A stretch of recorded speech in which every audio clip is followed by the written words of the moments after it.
Good morning, everyone. My name is Binny Arora, Program Manager at the Ontario Centres of Excellence. It is my pleasure to introduce Sean Conway, Public Policy Advisor in Gowling's Toronto office, a visiting fellow from the Centre for Urban Energy at Ryerson University, former Chair of Board of Directors for the Ontario Centres of Excellence, or OCE.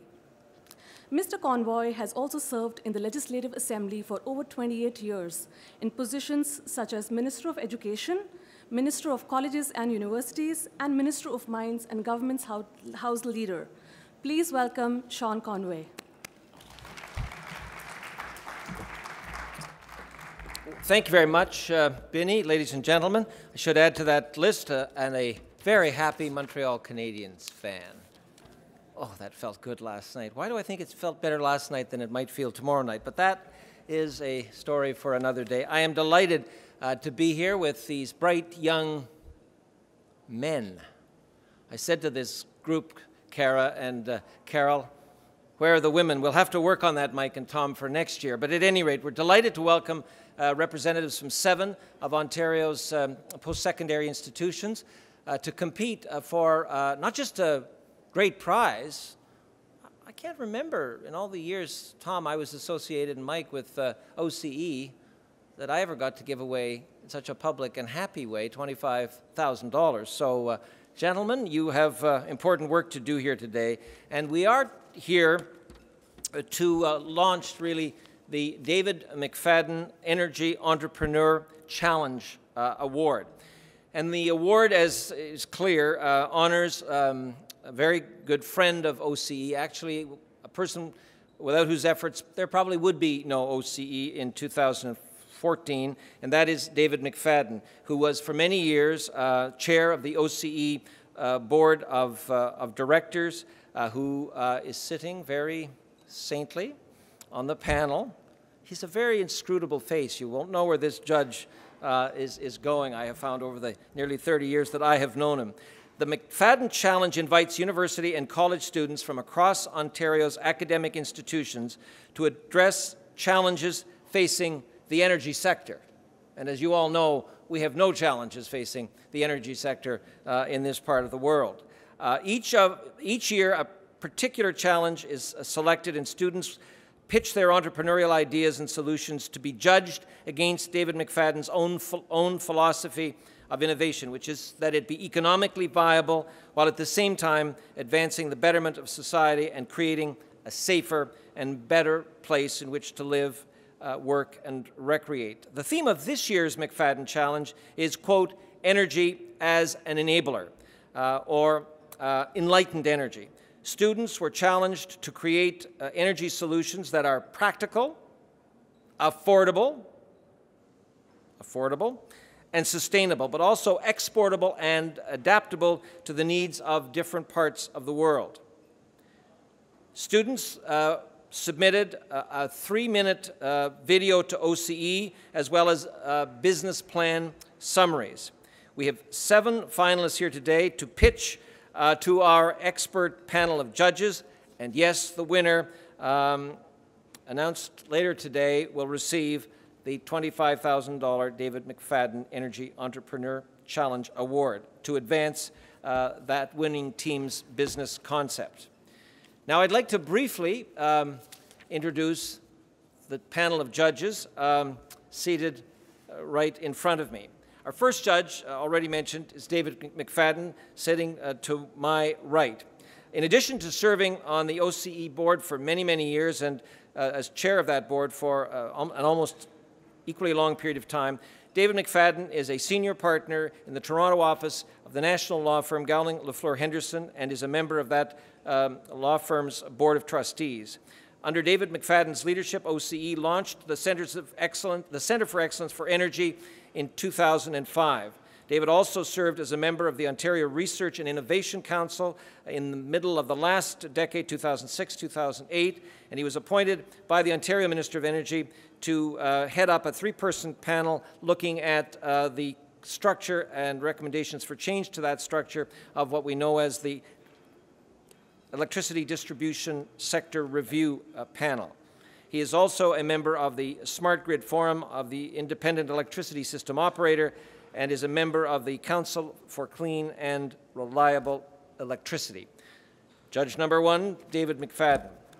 Sitting beside David, moving to my left, is the almost equally inscrutable but endlessly interesting and world-traveled Brian Armstrong. Brian has just recently retired from many years of distinguished service as the Executive Vice President and General Counsel for Bruce Power, Canada's only private sector nuclear generator. In his role as General Counsel at Bruce Power, Brian Armstrong led an in-house legal team in many very important and successful transactions involving the leasing of the Bruce Nuclear Development Facility by British Energy and Cameco Corporation, and the sale of that by British Energy's interest in Cameco, OMERS, and TransCanada. Brian Armstrong. And then the next panelist is someone I have known and worked with, actually first met at OCE a few years ago. Actually, no, I'm jumping ahead of myself here. To the end, I've got Carol Champion at the far end of the panel. Carol is currently the Director of Industrial Engagement and the Sector Lead for Energy and Environment at OCE. Since joining the OCE in 2000, Carol has held positions with OCE's Centre for Energy and the Centre for Materials and Manufacturing. While working for the Centre for Materials and Manufacturing, she managed the Ottawa Manufacturers Network. Welcome to Carol Champion. And the final panelist, sitting there looking like she's ready to get to work, which I see her do most days of the year now, is Cara Clareman. Cara is the President and CEO of Plug and Drive, a not-for-profit organization that is accelerating the deployment of EVs to maximize their environmental and economic benefits. Cara has 20 years of experience working in the environmental and sustainability fields, including 12 years at Ontario Power Generation. She is a lawyer, as is, I guess we have 3 lawyers on this panel. Carol, you're not a lawyer, are you? I didn't think so. So 3 lawyers, just keep that in mind. They're very particular, these lawyers, and they have to be in their business. But in addition to her work at Plug and Drive, as I said, Cara Clareman has served at OPG as an environmental lawyer and later at OPG as their Vice President for Sustainable Development. I want to thank our panel for what I know is going to be an exciting but not an easy challenge. So I want to just remind the panel again of the rules.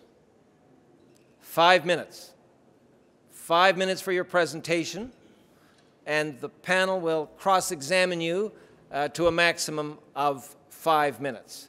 And we are going to try to be very even-handed and fair-minded in the allocation of time. And if there's a PK Subban on any of these teams, I just warn you, I have a water bottle.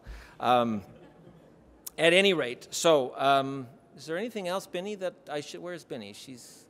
So have I missed anything? All right. We have teams, and we're going to take them in this order. The University of Waterloo, York, Ryerson, University of Ottawa, McMaster, St. Lawrence College, and the University of Ottawa, a second team. So I am going to call to the stage the team from the University of Waterloo, and it's Dominic Toselli. The floor is yours.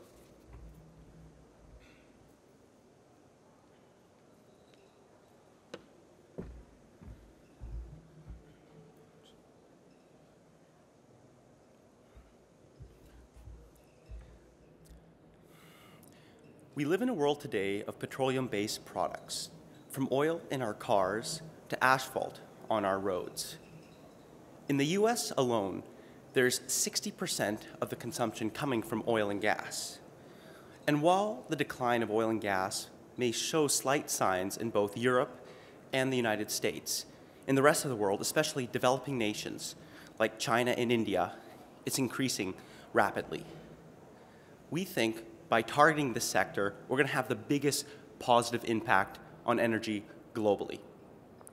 And so we wanted to solve a problem that's facing the oil and gas industries, one of the biggest ones environmentally and financially, and one that we've seen in our past work terms. We'll walk you through the problem. Oil and gas companies drill wells, produce oil, and make money. Over time, the wells begin to produce water, sometimes exponentially cutting production. Now, this can be attributed to one of two causes. In the first case, the well has reached a water reservoir and the oil has run dry. However, in the second case, the oil is still there. The problem is with the casing. It cracks. This causes water from surrounding reservoirs to leak in, be pumped up, and contaminate the environment. So how exactly do we know which case it is? Well, from the surface, you don't. Everything's underground. What you have to do is hire a wireline team, stop production, and put a sonic sensor down into the well. Now, this can take months of time and costs up to $2 million per well if a casing leak is left undetected. In Alberta alone, there's over 400,000 wells, 10% of which have casing integrity issues. This is a multi-billion-dollar problem. There has to be a better way to solve this. That is why we created PetroPredict, a software engine that's able to detect casing integrity issues without having to physically test the well. Here's how it works. We take geological and production data that companies already have, input this into our machine learning algorithms, and are able to detect which wells have casing leaks and which wells don't. We have developed a model with professors from the University of Waterloo and have achieved an accuracy rating of over 93%. Now, the market for this is huge. It's $3.2 billion for data analytics software in petroleum and growing at a rate of 40%. There's a lot of money to be made, and we have the team to pull it off. We are good friends from the University of Waterloo Petroleum Association. However, what makes our team really special is our key industry experience from both Silicon Valley and the petroleum sector. We are using the high-tech approaches learned in the Valley and applying this to oil and gas. And what enhances our team are our technical advisors, particularly Neil Camarda, past executive vice president at Shell and past senior vice president at Suncor. We have spoken to numerous oil and gas companies, namely their VPs of operations and CEOs, the guys who have multi-billion-dollar signing power for annual operating costs.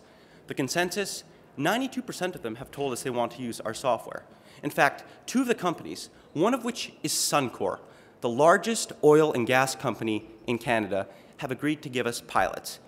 And since last week, we are in discussion with 5 more. Our business model consists of an annual license fee, but this isn't where we make our money. Rather, it's based on a commission that we charge them on the amount of millions we save them per year. Our 12-month outlook includes the design, development, testing, and deployment of the product in both the pre-pilot and pilot stage. And in the post-pilot stage, the product support, the testimonials from the customers we're working with, marketing campaigns, and customer acquisitions. Casing integrity loses companies millions, and experts in the field are backing us up. More importantly, though, oil and gas companies want our software. They have told us there's this huge hole in the market right now for this particular application on the production side of engineering, not just in casing integrity, but in an array of a number of problems. Casing failures lose companies millions and damage the environment. Funding will allow us to launch fast, hire the appropriate developers, and help stop this problem. We are PetroPredict, and we are ready to capitalize on this multi-billion-dollar problem while saving the environment. Thank you.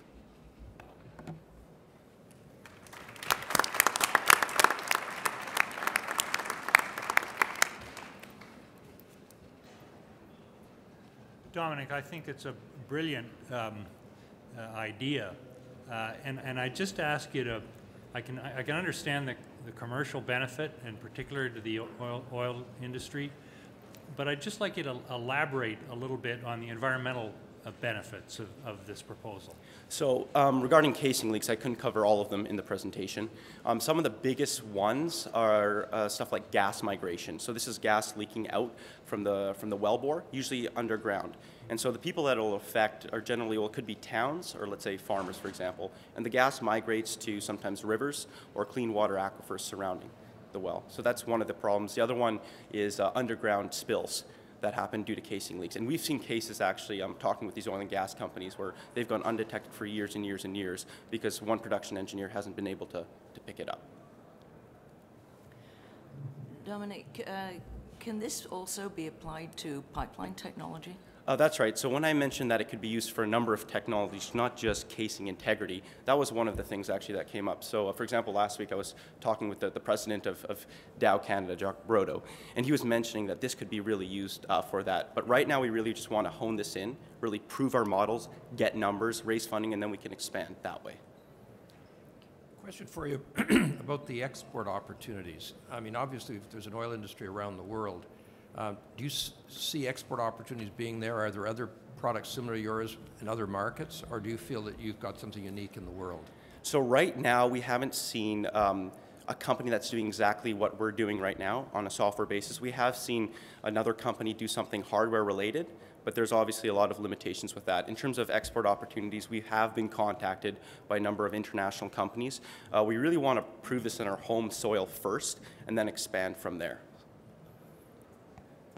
Dominic, it sounds like a fantastic software solution. Now, what I'm really interested to know is, it sounds like you have support from some of the oil and gas companies already. So I'd be interested to hear, why is it that then you need OCE startup money if you're already being funded by the oil and gas industry? So the majority of the money, as I did mention from the business model, will come from the commission on the savings. That we do save them eventually.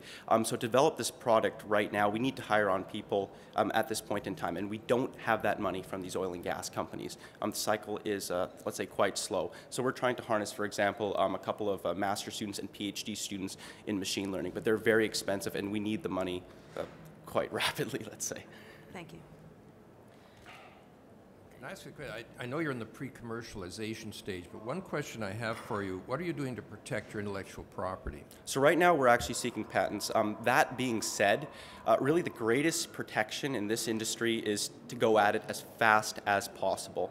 Because, for example, if let's say a big player like ExxonMobil were to go at it, we don't have the funds to really go after them in court. So really what we're trying to do in our strategy right now is to be the first ones at it, get as many oil and gas companies hooked onto it, and that way it's much harder for them to switch once it's integrated into their systems. Dominic, can you clarify where this company is based, please? It's based right now at the in Waterloo at an accelerator called the Velocity Garage. So. Is it incorporated in Ontario? Yes, that's correct. Yes, it is.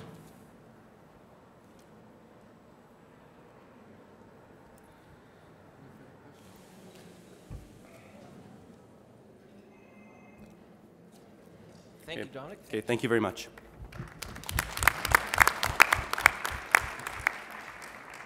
Well, thank you, Dominic, for getting us off to such a good start.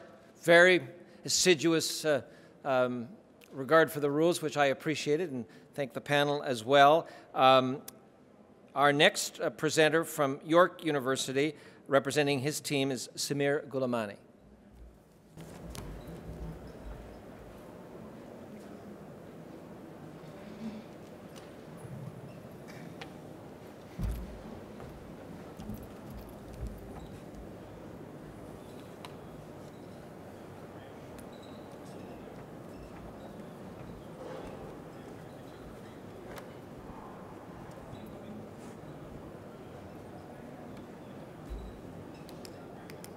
Light.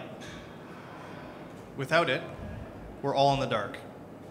I'm Adam Kamanzuli, this is Samir Gulamani, this is Brian Kamanzuli, and we're the co-founders of Caribou Solar Power.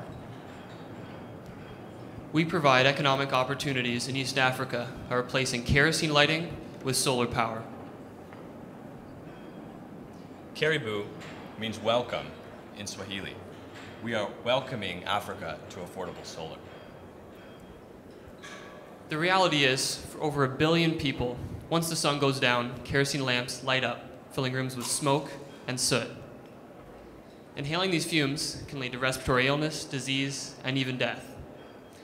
95% of the deaths worldwide from fire and burns are in the developing world, and over 1.5 million deaths annually are attributed to the exposure to indoor air pollution. Nonetheless, families spend up to 1/4 of their household income on kerosene lighting, and over 100 million tons of carbon emissions are released into the atmosphere every year. maybe the obvious solution is solar lanterns. But solar lanterns are available in Africa already, and they cost $10 to $50, which for most of the population is out of reach.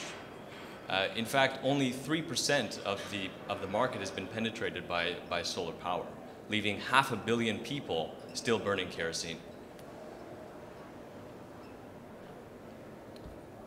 Since the vast majority of people cannot afford solar, the key issue to address is affordability. So where I live in Tanzania in the Kilimanjaro region, I can walk down the street to the local store and buy a solar lantern. The problem is, for those people that make $1 to $2 a day, that $10, $20, $50 solar lantern is unfortunately out of reach.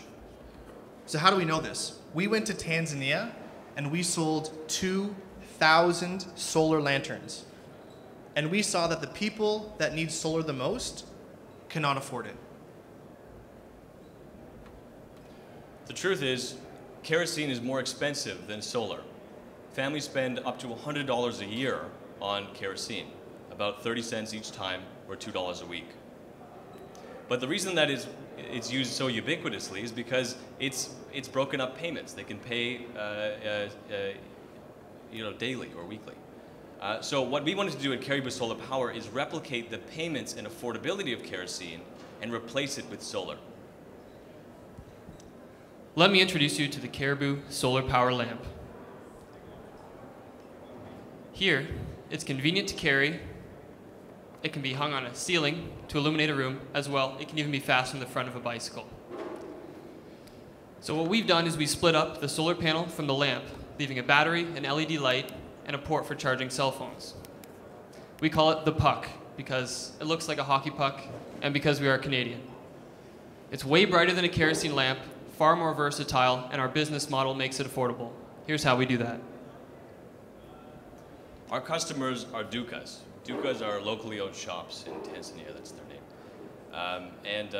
These are the same dukas that are actually distributing kerosene, which are spread out about 2 miles apart from each other.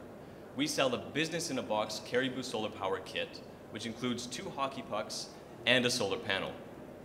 The duka sells one of the hockey pucks for $3 to a local consumer who's using kerosene. They use it for that evening, they light their homes, they help their children to study at night, and the next morning or the day after when that hockey puck runs out of charge, they return to the duka to get a freshly charged new one for just 30 cents, the same cost as kerosene. So the customer is now returning to the duka the same as they would every day for kerosene. And after a 3-month period, the duka has now earned back the cost of the kit and from then on makes profit. So we make it possible for when a customer comes to a duka, a small shop, they can now afford solar lighting at the same price they would otherwise pay for kerosene lighting. So we know this model works. We launched a pilot study in Tanzania with an organization called Good Hope, and they help children and families afflicted with HIV/AIDS. They bought one of our kits. And they're earning income to fund their operations, and they're happy to spread the word of solar. In addition, a local woman in their community is now using solar. She's saving money, she can work longer hours into the night, and her kids can now study.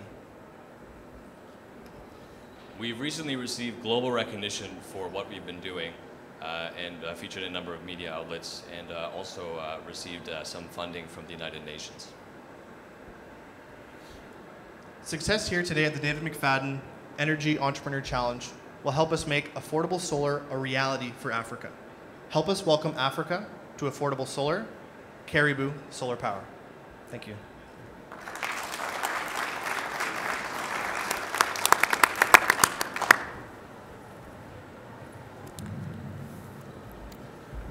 Can I ask you where you're going to buy the components for your kits? Yep, so we just finished an accelerator program in Seattle, and from that program, we were linked with a mentor who linked us up with a manufacturer, Seattle-based, who sources from China. So we've got everything figured out. They've designed it. Our circuit board is already designed. We're just rolling it out. Question, choosing Tanzania. Why was Tanzania? Is there something unique about the market there, the distribution system? Why Tanzania versus any other country in Africa? Tanzania, actually, the reason we went there was, first of all, it was the right market for this sort of thing. This problem exists in Tanzania. 75% of people in Tanzania are not even connected to the grid, the electrical grid. And the other reason was because I actually have family connections in Tanzania. I have roots that go deep there, and that always helps. Do you think the distribution system that you've suggested in Tanzania would be could be duplicated elsewhere in Africa, or is this more unique to Tanzania and how their economy is structured? That's an excellent question. The distribution system works quite well in Tanzania to distribute consumer goods. What we see is once we've signed up the Dukas as a Caribou distributor and they've learned our business in the box, we've seen them be quite loyal to Caribou Solar Power, even if another competitor comes in later and tries to run their own technology through our distribution system. They've learned the Caribou system and they've been used to the Caribou brand. It would be harder for them to break in.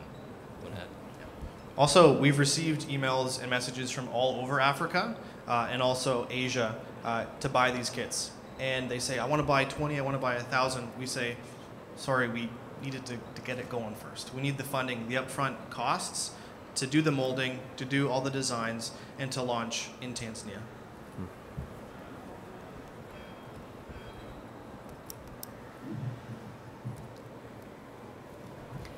Can you see any opportunities in the developed world for your Caribou system?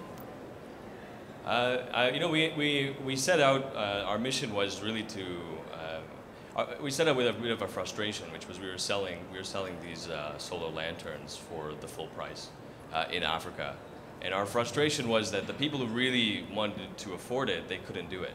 And that's what motivated us to start Caribou Solar Power and help those people. It's not impossible for us to reach into the developing world, but our focus has really been to help those who really need it.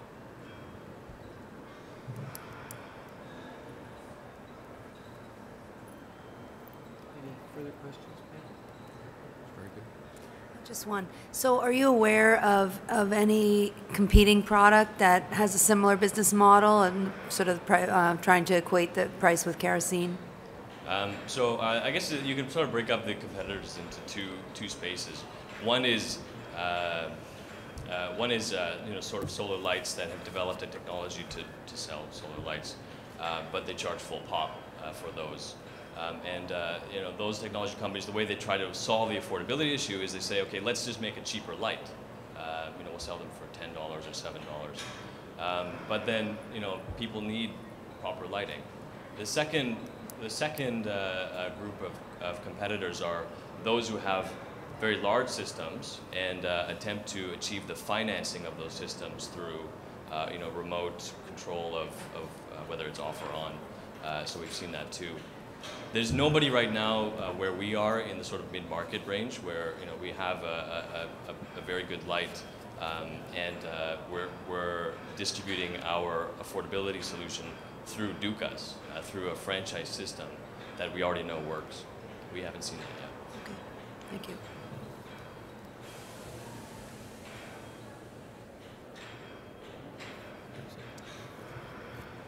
Final question, panel? Any other questions? That was good. Thank you very much. Thank you.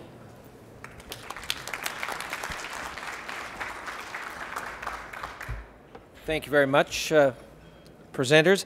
Our third group from Ryerson University, Ryan Manshey and his colleagues. Ryan?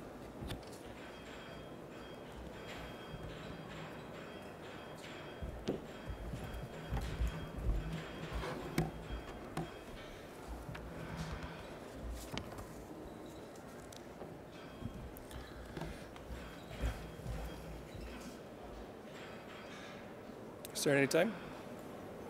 Yep.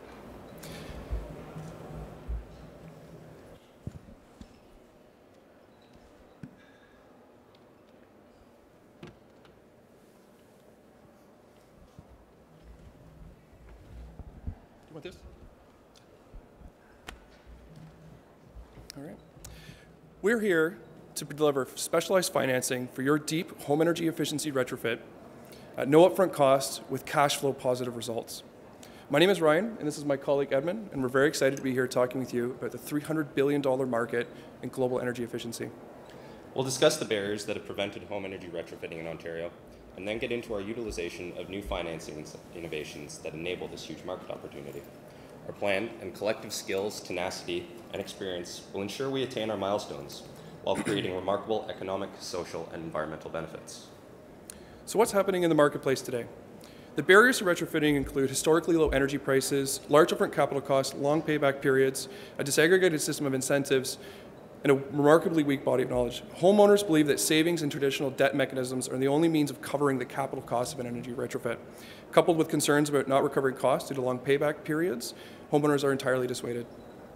The Eco Energy Program was an effective incentive system. 250,000 Canadians subscribed to it. The end of the program, however, brought stagnation to energy retrofitting and an entire industry. People now believe that deep energy retrofits require upfront capital costs or increase personal debt significantly. Energy Savers brings together cutting-edge local improvement charges financing with traditional home energy services. Home energy improvements are completed at no upfront capital costs because capital flows from municipalities to the contractors for the explicit purposes of paying for the energy services. Retrofitting measures and their costs are fixed to the property, improving resale value, and are entirely paid for by the realized energy savings. There is no personal debt associated with the system, and the cost of financing is assumed by successive owners. Our business drives uptake of retrofitting and connects clients, contractors, and financiers in an ever-dynamic environment of technology. By performing a building envelope and systems evaluation, we identify areas of energy loss and provide specific improvement recommendations. A RET-screen performance payback analysis of any improvement type encourages homeowners to proceed. Resulting projects are listed in an online database where they are defined by region and scope of work. Contractors and other independent service providers pay a subscription fee to access the network and to bid on the Energy Savers project listings. Successful bidders pay tenor deposits and a variable commission to the system. This is an analysis of a typical 40-year-old Victorian home that would be considered a mid-range scope project. Efficiency improvements yield a positive cash flow, and the savings go right back to the homeowner. This scenario is possible for a bulk of the homes in Ontario, and there are many homes. Of the nearly 5 million private dwellings in Ontario, 3/5 are of the ideal type and age for energy retrofits, and our goal is to retrofit 10,000 of these homes in the next 3 years, amounting to a gross market opportunity of $5 million at an average cost of $5,000 for a low scope of work project. The specialized energy financing system has significant political and regulatory momentum in Ontario, and the successes we demonstrate will drive similar agendas in other jurisdictions. With hard work, we will become the National Home Energy Services Exchange. The competitive landscape is best described by disinterested large commercial service providers and groups of disaggregated and largely unfinanceable independent service providers. Our ubiquitous financing network allows customers and contractors to receive best value. This makes our business highly attractive as a partnership opportunity. Energy Savers has received support from premier conservation and energy financing specialists and by the Centre for Urban Energy and the Ted Rogers School of Management. Collectively, our experience and education amounts to an advanced and driven capability to pursue and attain our vision. Insight from experienced green building specialists and colleagues in the Ryerson Architecture and Building Science departments helped me to craft our evaluation protocol. We want to be more than students contributing where our time and academics permit. We want to build Energy Savers into a business powerhouse. No pun intended. Our first objective is to source programming talent and digitize our evaluation protocol and obtain rich customer data for the purpose of analysis and reporting. Following the establishment of the user and bidder framework, our marketing efforts will enable us to achieve sustainable profitability within the next 12 months. Finally, onboarding experience management will ensure that we advance our vision and sustain our competitive advantage. Conservation is the cleanest primary energy source that we have. And at 17 jobs for every $1 million of investment, the building retrofit sector has a job creation yield second only to mass transit expansion. Energy efficiency will contribute to meeting our carbon emission targets and reduce the negative impacts of climate change on future generations. Energy Savers eliminates the barriers and cost payback pains preventing homeowners from adopting energy efficiency retrofits. By marrying a detailed customer needs analysis and competitive bidding with specialized financing, Energy Savers is the business service for the 3 million Ontario homeowners seeking a sustainable and effective means of integrating their energy lifestyle. Thank you for having us share our philosophy with you today. Please visit our website and subscribe to our newsletter so you too can become an Energy Saver.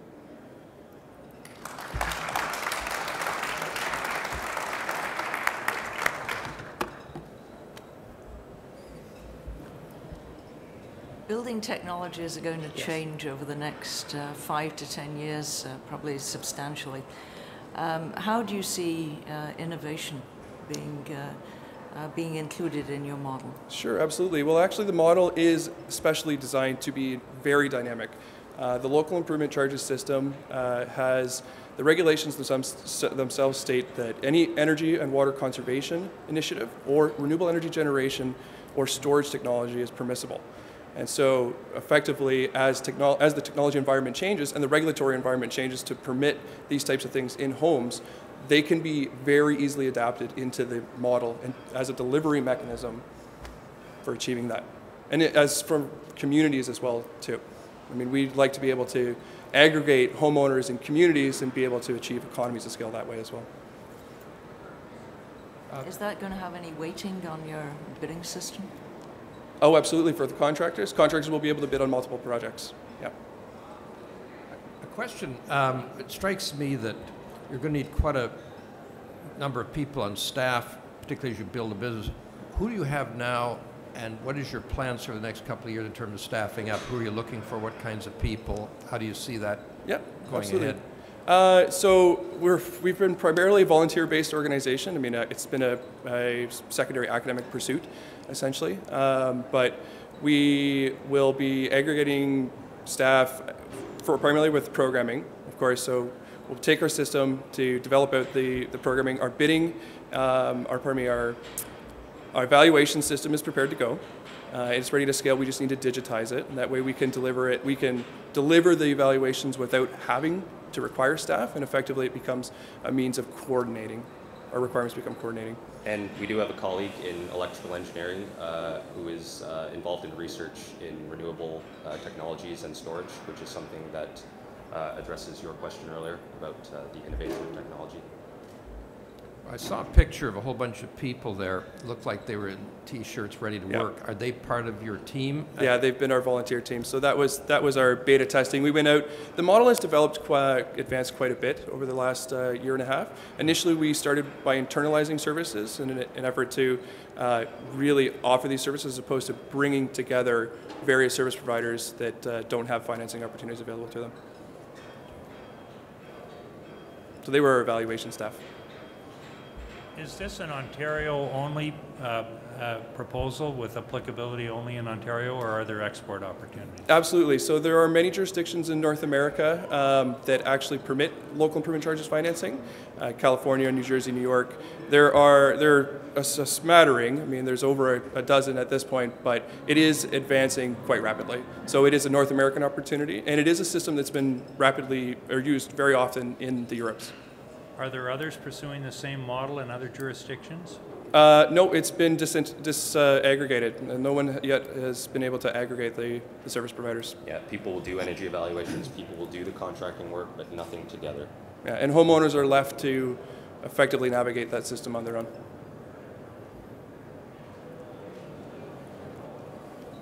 I was impressed with your business plan. It seems to be very solid and very well thought out. Yeah. What kind of a difference would winning this award make to you?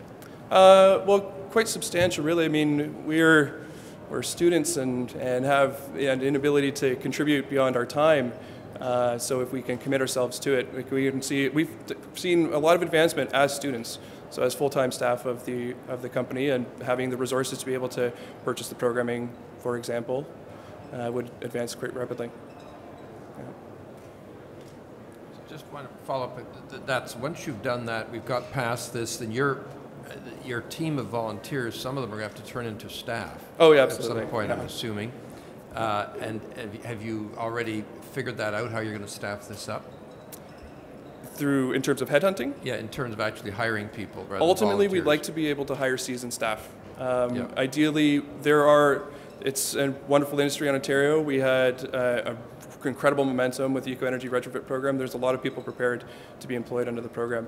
And in terms of volunteer staff, I mean, we're talking about, we're students, and it's been very helpful, definitely for the program to get to this stage. But ultimately, we have to hire seasoned staff, experienced professionals.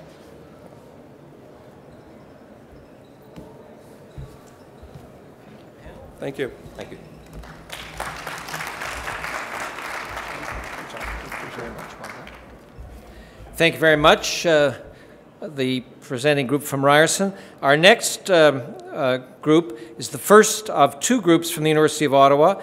Would you please welcome Ross Cheriton and his colleague. Ross?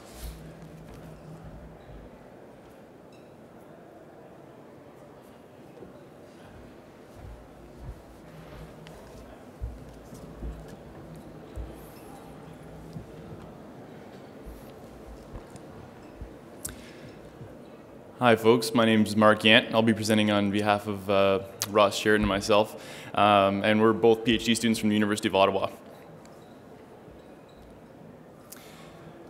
Solar energy has the potential to provide energy independence, giving people access to technology, the ability to generate revenue, see after dark, and improve quality of life. I think that's been established already today. The problem that we see moving forward is that the current solutions, with the current solutions that are available, there's a severe lack of scalability. Residential solar, utility scale solar, is simply too expensive to install all at once. And portable solar chargers, the kind that you get to charge mobile devices, and those kinds of things are simply too limited. You buy them that you can plug one thing in or a few things, and if you want to expand them or change the system in the future, you just can't do that. We believe that the solution is to remove all the barriers to a truly scalable system. That means you have to have almost no upfront cost, so a low capital investment to get started, no contracts or government subsidies, and you have to require no expertise to put the system together, to make it work, and to be able to scale it. So we believe that the Sun Stack offers that solution. What we have here on the left-hand side is a 16-watt solar module. This could be in different sizes. It harvests solar energy and can power mobile devices and small DC things through the DC smart charging hub that you see there in the middle. And on the left side is a battery so that you can power devices when the sun's not shining. I'll get into a little bit more about the details of these components in a second. One of the key components is that it's modular, so that you can start small with a starter's kit of the 3 components you just saw, and then as you need more power, anybody can simply connect more panels or connect more batteries together and build your system as you have more funding. So starter's kit at only $50 compares to a charging solution that would cost approximately the same, and just doesn't give you the ability to scale it up at all. So this low upfront cost is extremely important. These price points scale up in such a way that you can compare them to a couple 100-watt solar panel in the smallest kind of a system that you could buy residentially or put together. If you compare this $50 to what a 240-watt standard flat panel would cost, you're cheaper to begin with, you have less capacity, but you can add that capacity fairly easily, and what you've already got with this system is the brain in order to scale that and plug a device in. If you just buy a panel, you still have to have expertise to how to connect that to the device you want to charge, and it costs a lot up front. This is where a lot of the value added is going to come in. The ability to scale that, to scale your system up and still be able to charge the devices you want to charge or power the devices you want to charge is somewhat complicated because there's all different power scales. So what we'd like to be able to do is go from that 16-watt module or even smaller and go all the way up to the size of a residence in small increments. And this charging hub, which has you can see the USB and DC connectors as well as an AC port at the bottom if you have a larger system, and clip an inverter on the back of this thing, will allow you to power larger AC devices. So the idea that you can go from powering with a mobile charging device, something small that would already be on the market, but then you can just add to the system all the way up to a residential size and be able to add small increments, and the user can install this without any expertise in solar or electronics or anything like that. So we'd like to make money through volume sales of these individual modular components. We want to get very good at building just 3 components: the panel, the smart hub, and the battery, and allow users to expand their systems as they wish after a low initial investment that will already get them to powering their small mobile devices. We believe that energy independence is, the value is global. There's value added in developing countries as well as in developed countries already. And what we need right now is financing to be able to build a proof of concept prototype to show that this works. We'd love to expand and build a commercial prototype and then move forward and expand a company to be globally profitable. But we need funding to get started to show a proof of concept right now. Thanks very much.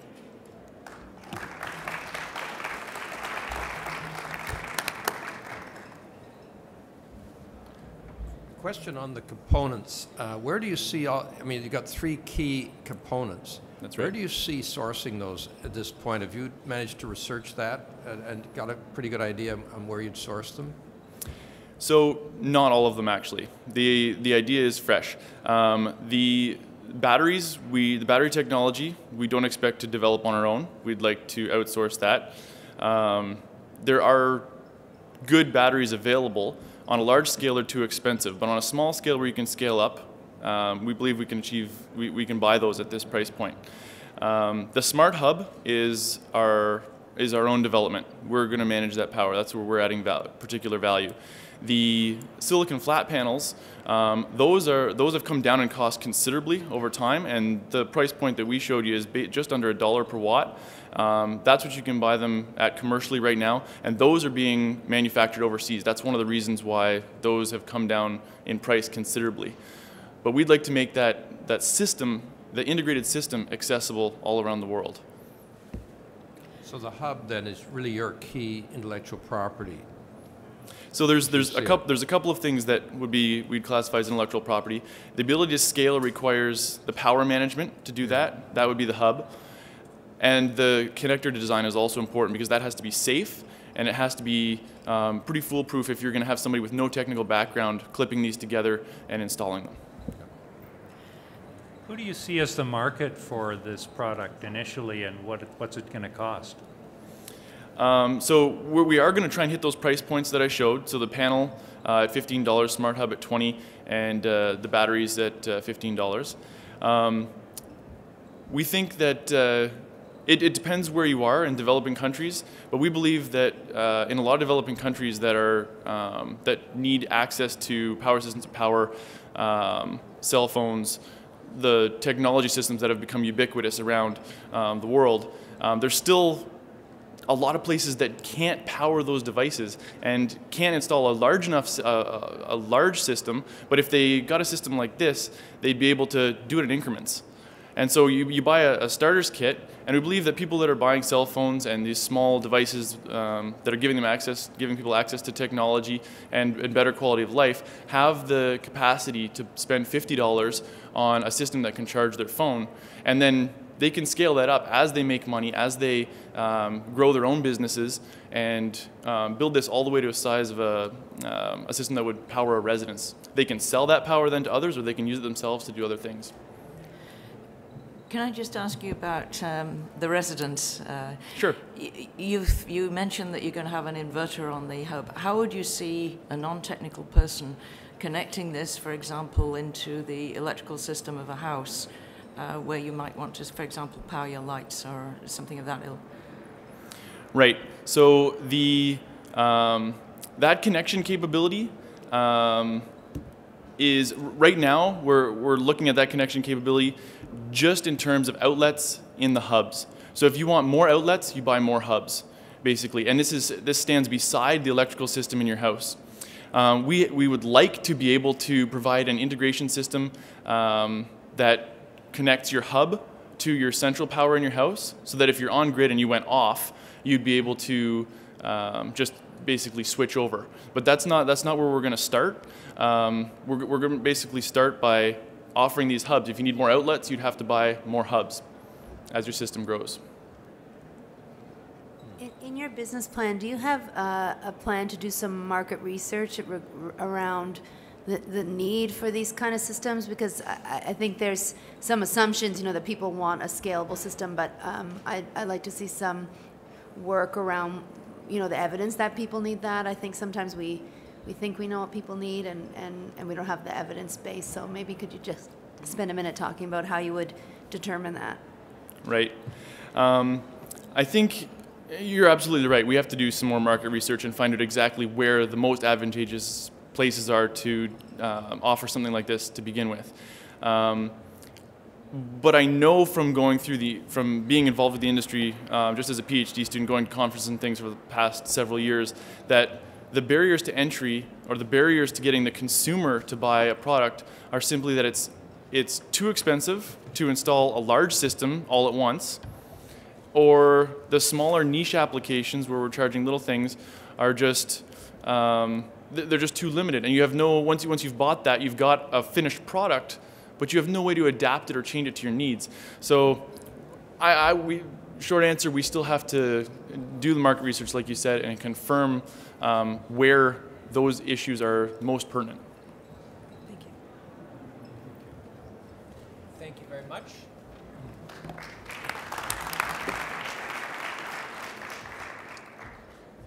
Thank you very much, Mark and panel. Our fifth presenter from McMaster University, representing a group called Flip Vision, Chris Cavalieri. Chris?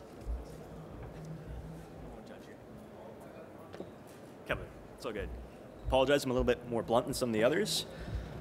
All right, it's good. All right, so hello everyone, my name's Chris. I'm here on behalf of our team, so I'm here with Miguel, Wei, and Greg sitting there fashionably in the back, and we are the Flip Vision team. So the four of us are graduates, recent graduates from McMaster University.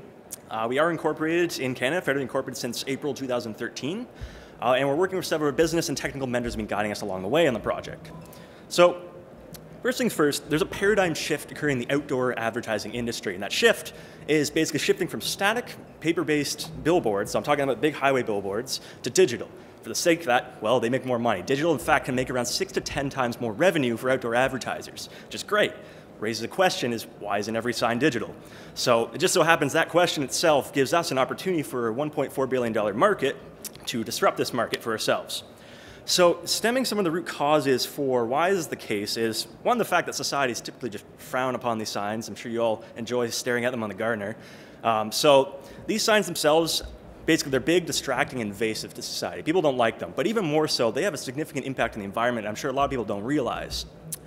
So basically three main criteria of what these are affecting. So there's the fact that these things are expensive to operate for the businesses themselves. They draw a huge buttload of energy, so these things are stressed on the grid, as well as they have really high emissions. In fact, they're accounting for around 720 million pounds of CO2 per year just in North America alone. So that's getting significant. And what this has done, this has led to severe regulation and resistance from society. There's a big problem from the businesses, so you can tell our potential customers here are the outdoor advertisers. In fact, this resistance has gotten severe. It actually accounts for around $1 billion of unobtainable revenues here in North America for these companies. So one good example, we have a contact in LA, so JCDecaux is the company, a world leader in advertising, and they have actually experienced a complete blackout in LA. So every sign is shut down. These are $500,000 installations generating zero revenue. So it's pretty severe, it's significant. You know there's a need for something like this. So again, largely attributed to these obstacles to digital growth, this technology. So this gives us a great opportunity to install Flip Vision, which is going to be a new display technology, outdoor display, provide up to 90% energy savings compared to the LEDs. It's going to generate 6 to 10 times more revenue, same flexible content as the digital displays, but it's going to be really located in places where the digital cannot, where the previously regulated or restricted.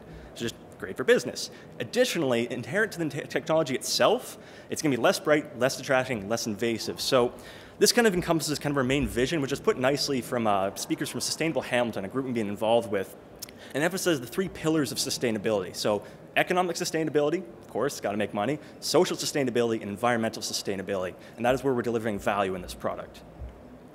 How are we going to do it? Good question. So it's an electromagnetic display. And it's also going to be using reflective imagery to display the images itself. So inherently it's going to be classified as a moving mechanical copy, which is fantastic for us because it is a completely separate regulatory category to your usual digital, which is why these signs, if we had these up in LA right now, would still be working with the digital or not. So that's a lot of money for advertisers in that alone. Same content, same revenues. So what have we done so far? So Flip Vision, we've done an alpha prototype, so that's a little picture there for you, and we did some tests on it. Technically, it is feasible. So this thing is still early, but the technology was feasible. From a technical perspective, commercially, it was not with this design, which leads us to our beta development phase, which is where we are right now. So we're kind of heading towards milestone 1 there. The beta development phase consists of 3 main sub-prototypes, which are reconfirming a more commercializable product. And it's going to lead to a demo unit, which we plan to demonstrate to our investors, generate further investment, come commercialization. So this is our last step before commercialization. And we hope to have that finished by the end of this year. What are we going to do after that? So sales, we're going to plan to start that in July 2015. This is starting with our field trial units. So this is with our lead customers right now. We'll be dealing with Lamar, Bell Media, and Pattison, which are leading advertisers here in Canada and have been very receptive to us. We've been working closely with them. Beyond that, we're going to go to the big 5 most heavily regulated cities. So obviously Los Angeles is one of those. Spread out in Canada, spread out in the US, natural progression. What do we need to do it? So 2014, we're going to need around $330,000. You'll notice that the McFadden Challenge is hopefully contributing to that. Wink, wink. And we're going to get, basically, this is going to fund the actual prototyping materials and prototyping equipment to help deliver this final stage before commercialization. Commercialization itself is going to cost for $1.4 million, which we'd first be going to our target market. We've talked to all of these customers, all of them of interest, so hopefully get it from there. We've also been dealing with potential partners to help us along the way.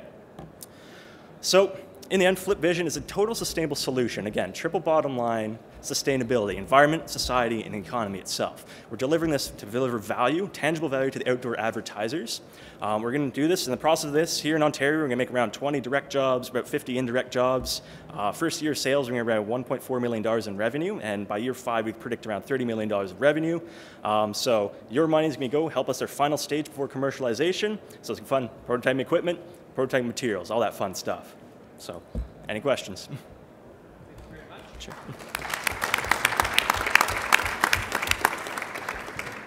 Panel? I just had a question. I gather, the concern about light pollution, I guess, is the problem now with LED boards. Part of it. If you're driving along, I mean, and I know you haven't got to the point of having one of these up to display, but I mean, presumably then they're not as bright, but they still get their message across. What would I see as I drive along and you're advertising cornflakes? What exactly happens? So basically this thing's going to look like basically a paper display is what it is. So the actual image itself is going to be basically the same surface as you would for a reflective, just normal paper-based advertisement, so it's already out there. That's what it's going to look like. It'll be front lit. It's not going to miss a display, which is why it doesn't get regulated the same way. It's not kind of shining light on those people and pissing everyone off. Yeah. So if that makes sense there. So it's not going to see much of a difference there other than resolution, which we've actually done some tests. And it's actually going to look pretty good on those signs. So that's it. Come on. No, I shouldn't say that. I'm just wondering if you can sort of illuminate, to use an apropos word, on the cost. I heard you say, your first prototype or your first version was too expensive. So how are you working to bring the price down, and how do you know that it will be competitive? So, well, one note on the competition. The nice thing about this, I didn't have time to talk about it here, but we were actually going to this market. There's only one competitor who's in Europe and is kind of the exact same phase as us, as well as I have significant doubts about how well their technology is going to look. They're using kind of reflective oils. So we don't actually have competition in the sectors of regulated signs, right? So those areas where LEDs are digital or banned, no one else can do what we do except for the paper signs. But again, 6 times revenue compared to the paper is what we're offering. So in terms of the actual cost of it, obviously going to be expensive. They're big electromagnetic signs. So the first one was going to cost around $350,000 for us to manufacture. The price point where we're looking to talking to customers, they're agreeing to pay $350,000, which for something like this is not enough margin for us, which is why it's not going to work. We need at least 30% margins for us to be happy. That's a goal that we've set. Beyond that, we actually know that the price point can get up to $500,000 depending how well in the city. So every municipality is different for the regulations, kind of the biggest risk in the project. But in a nutshell, yeah, $300,000 to $500,000 is our price, and hopefully we're going to have around $250,000 or less as our cost. That's part of our design criteria. Sorry, that's a mouthful. I talk a lot. And where would you source the? Can all of this be done in? Where would you do it? Ontario? The componentry. I'm just curious to know what exactly the components are and where do you source them? Sure. So Basically, there's a whole set of modules we've worked out, so I can't really, well, I couldn't have shown you that much there, and the newer stuff I can't show because we're still waiting on IP, which I'm surprised that's not another question, but.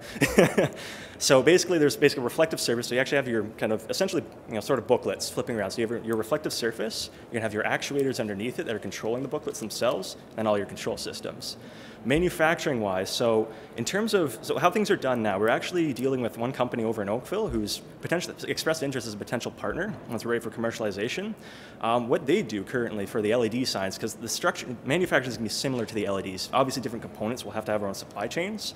They basically order things in, so they'll get subcomponents, submodules constructed over in China. I know, but we'll see what they do is they do in-house assembly. So what we'd be doing here is sharing space with them and also setting up our own assembly facilities to put together the pieces come from China, assemble those custom made for our customers and deliver it to the customers. So it's a bit of outsourcing, a little bit in here. So in here would be our assembly facilities, and that's where the 20 jobs that we're estimating for our side of it is coming from, plus potential jobs with the partner that we would create. A lot of these components then going to have to be custom made, or is a fair bit of it off-the-shelf stuff that you're just customizing for your use? It's really cool, so a lot of it's custom made. So what's nice about it is we're actually considering 3D prototyping for a few things, but right now injection molding is looking very promising. So while they are custom made, they can be done in batches, which is great for us. So it will require initial investment, so that's where the 1.4 million for commercialization is coming from, but long run, the technology exists to make it. We've confirmed that. Thank you, panel. All right, good. All right, thank you. Thank you very much, Chris. Our sixth presenter from St. Lawrence College, representing Ontario's solar experts, Phil Audette.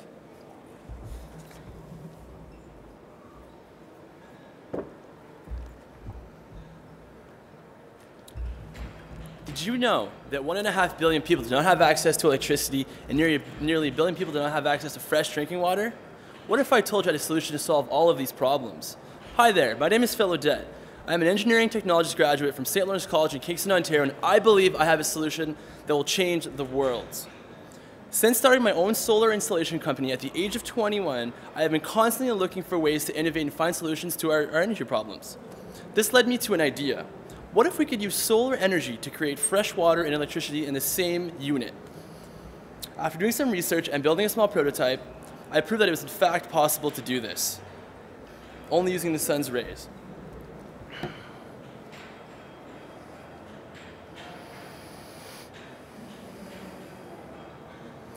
The solar photovoltaic water purifier system uses a regular solar panel with an added glass over top to increase the light that goes into the system. The mirrors add sunlight into the system, increasing the evaporation condensation process, which increases the energy output as well as the water production.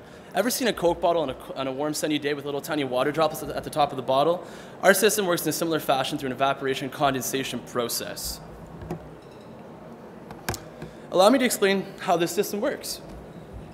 Contaminated water is introduced into the system and is continually circulated, running over the solar cells. As the water circulates, solar radiation penetrates the system, which heats the contaminated water. Meanwhile, the circulating water allows the module to operate at a higher than normal efficiency. As the solar radiation enters the system, the heat is absorbed and causes the contaminated or salt water to evaporate and rise onto the upper glass. The evaporated water condenses and accumulates. The accumulated condensate runs down the upper glass where it is captured. The water has been distilled, freeing contaminants, and is perfect for drinking. At the same time, electricity is being produced at a higher than normal efficiency due to the water keeping the panels at a relative temperature. So there we have it, water and electricity being produced in one self-contained, portable and exportable module. Our tests have shown that we are able to produce an average of 10 liters of fresh water a day and enough power to charge 70 iPhones. Imagine what 10, 100, or 1,000 collectors can do in other countries. Winning the David McFadden Challenge would allow us to take this world-changing technology to the next level. Proper funding would allow us to do more research in laboratories and take the product to market. Having experience owning and operating my own solar turnkey installation company since the age of 21, I am confident that I have the entrepreneurial background and the skill set to take this project on at a full force. I come from a family of entrepreneurs. My mother and father started their own businesses and taught me what is required to start a business from the ground up. I can assure you that my experience and entrepreneurial background will be greatly reflected in this venture.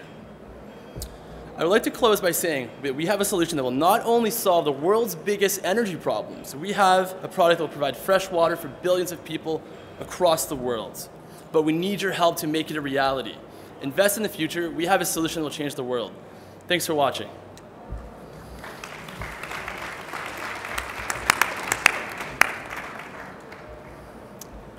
Yes.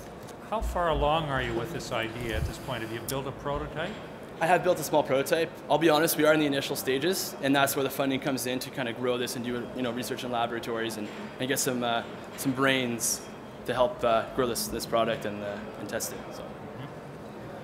Yes. Do you have a sense of the cost of the units? Absolutely. So being already in the solar business, I purchase modules all the time. So we're looking at, for this system, we're looking at about $300. And as production ramps up, it would obviously go down accordingly as well. So that's what we're looking at for the cost. So who's your target market? To be honest, I'll be very honest with you guys. I want to make a difference. So obviously developing countries, third world countries like Asia, Africa, places like that. That's where this technology is going to shine. That's where they have the sunshine. That's where they have the need. And also, as I said, we can not only use contaminated water, we can use salt water and desalinate the water. So.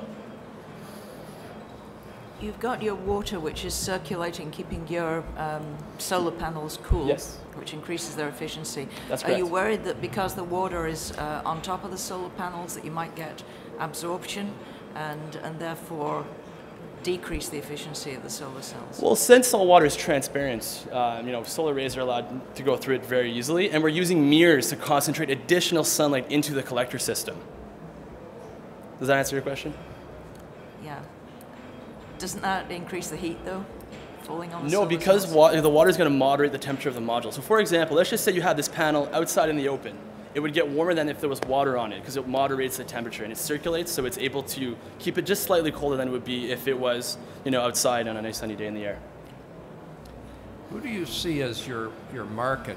I know you're talking about the potentially developing countries, but who would actually buy this? Is this something you'd see a farmer use? Is this an institutional use? Where do you see your market really in those countries? That's a great question. I mean, people who live off the grid will greatly benefit from this technology. Also, people that are camping enthusiasts that like to go on trips in the wilderness, where they have maybe some lake water, but that's not good enough to be drinking. But if you were to desalinate it, it would be, or purified, it would be good for drinking. So I see, campers, especially North America campers, places that are off the grid, where they have access to water, but maybe it's not good enough for for drinking. And the off-grid component comes with the electricity, right? So when you're off the grid, you probably don't have access to fresh water, and you don't have access to electricity. And this unit combines it all in one, provides the turnkey solution. Now I know you're just developing the prototype, but Yes, how sir. big do you see these becoming? I mean, do you see this scalable? Like some people will have a small unit you can take on a canoe, and then other people you'll take a whole Yes. neighborhood and use it? Absolutely. I mean, for people that are going camping, for example, I can see them having 1 or 2 units, depending on how much water they need. Yeah. But I also see a potential, in other countries and small communities where they can have an array of maybe 10 or 100 or 1,000 collectors, depending on their energy needs and their water consumption. Absolutely. Are you aware of any competitors that are working on this sort of combined solution that you have? Great question. So currently, there are people that are making solar desalination units, but there is no technology that's able to produce fresh water and electricity in a self-contained portable unit. Absolutely. There's no competition at all. Any other questions? You're being done? Thanks so much, guys.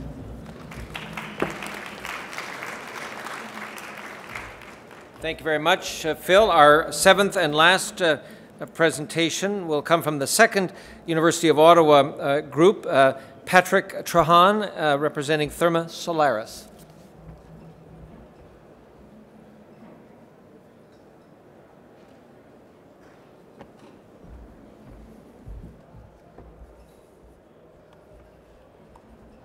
Mic check, perfect. Audience members and judges, my name is Patrick Trahan. I'm a PhD candidate in mechanical engineering and the COO of Therma Solaris. And as you'll see, we are green for real. Our goal is to make the planet healthier. The most urgent thing we need to do right now is to reduce our greenhouse gas emissions. Now, to do this, we need to create products that use the pillars of sustainable energy: energy efficiency and renewable energy. That's where most people would stop. But we go one step further. We make products that make efficient use of renewable energy, and then we make them affordable. Our product reduces the energy consumption used for heating and cooling in low-rise residential and commercial buildings by up to 80%. So if we could install this product everywhere that it could be installed in Canada, we could reduce our total energy consumption by 8.2%. Doesn't sound like much, right? But that's like removing 40% of all the cars in circulation in Canada, while eliminating our need for 60% of all the power generated by fossil fuels today. That's an incredibly large amount of greenhouse gas emission savings, and a great step towards saving the planet. And this product will be available for $10 a square foot for your building size. So for a 2,000 square foot building, that's $20,000. We're initially focusing on the $2 billion Canadian new construction market. So the price of the system is added to the mortgage when you buy your home. And if you do that, you'll realize that your monthly energy savings are higher than your additional monthly mortgage costs. So you're basically saving as soon as you move into your home. This is what the system looks like. It's a heat pump. Heat pumps work like air conditioners, but they can be reversed to produce heat as well. They're awesome because they're an all-in-one solution, and they only use electricity which can be renewable. The problem is that if you get too cold, the heat pump produces less heat, and if you are too hot outside, the heat pump produces less cool. So to help with that, we connect the heat pump to a gravel reservoir underneath the foundation. We circulate air in the gravel to cool the gravel in the summer with night air. And in the winter, we can heat the gravel with solar heat collectors. The heat pump uses the energy that we stored in the gravel to stay at or near its maximum efficiency, which is very high, for the entire year. So you might think, well, this is pretty easy to replicate. It's just a heat pump and some gravel, right? Well, that's not really true. In fact, we do use simple and proven components, but we put them together in a sophisticated manner.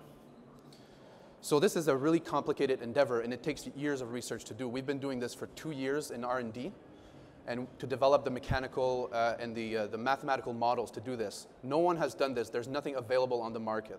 And that's where our IP is. The IP isn't in the application. It's in the control system that dictates the efficiency of the system. And that's our trade secret.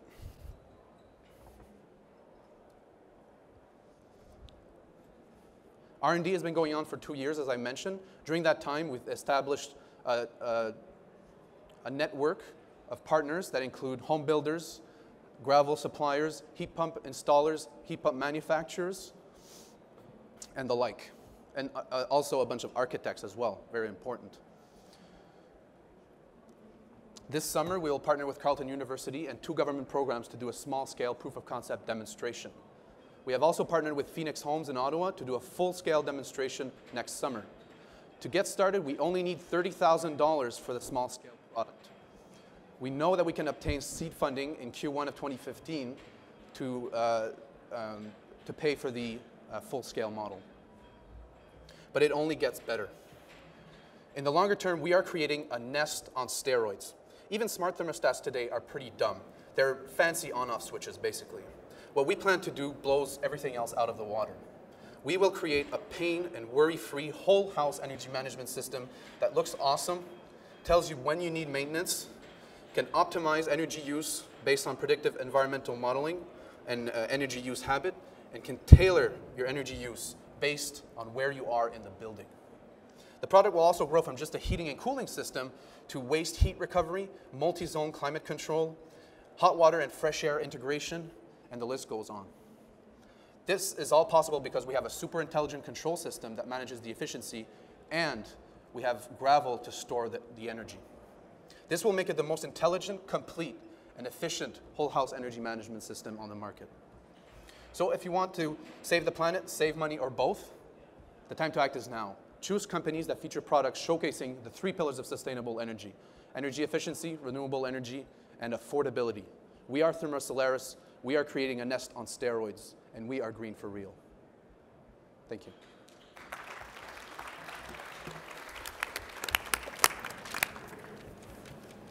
Do I take it then that this is a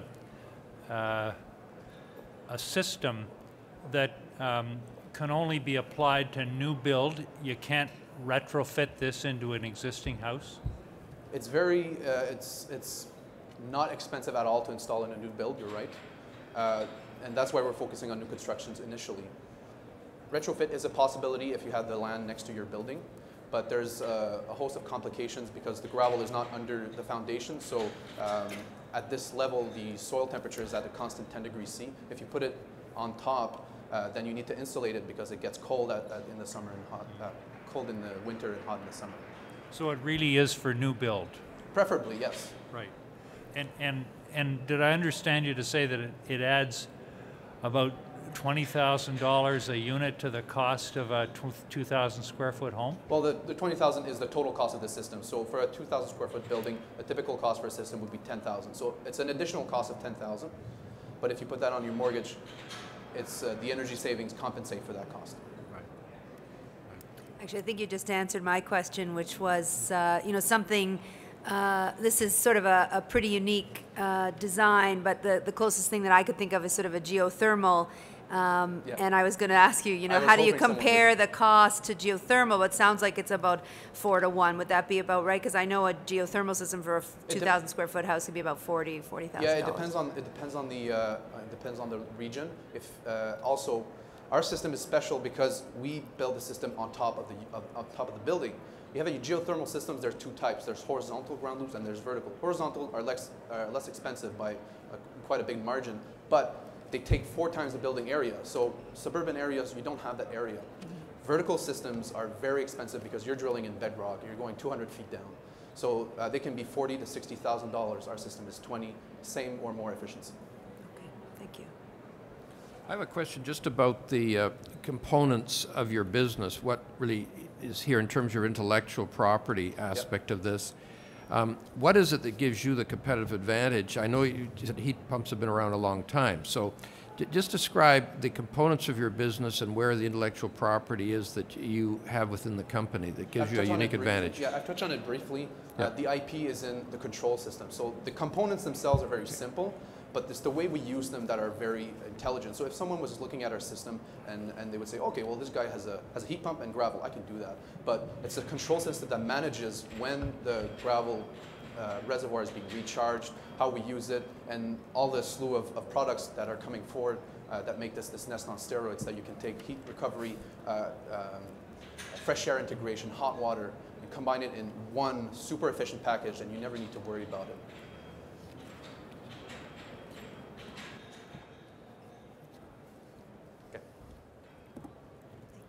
Any further questions?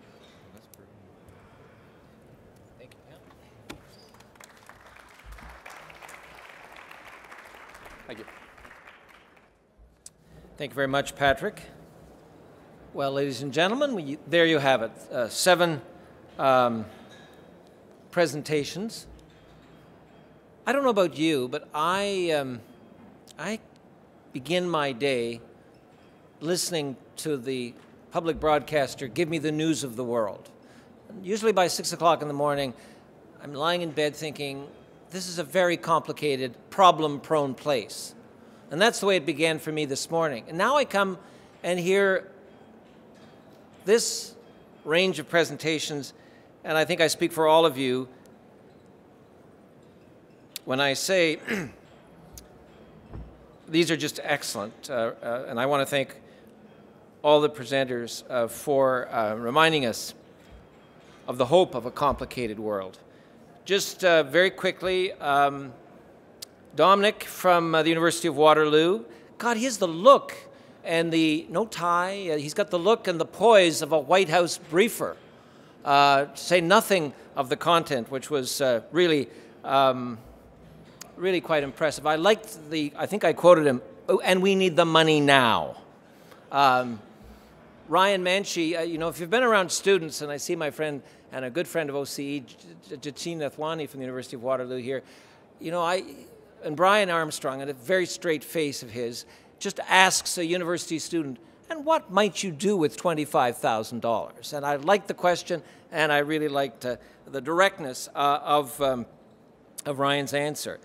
From York University, takes a certain amount of chutzpah after the winter and spring we've had to have a presenter just casually tell you that I live in the shadow of Kilimanjaro.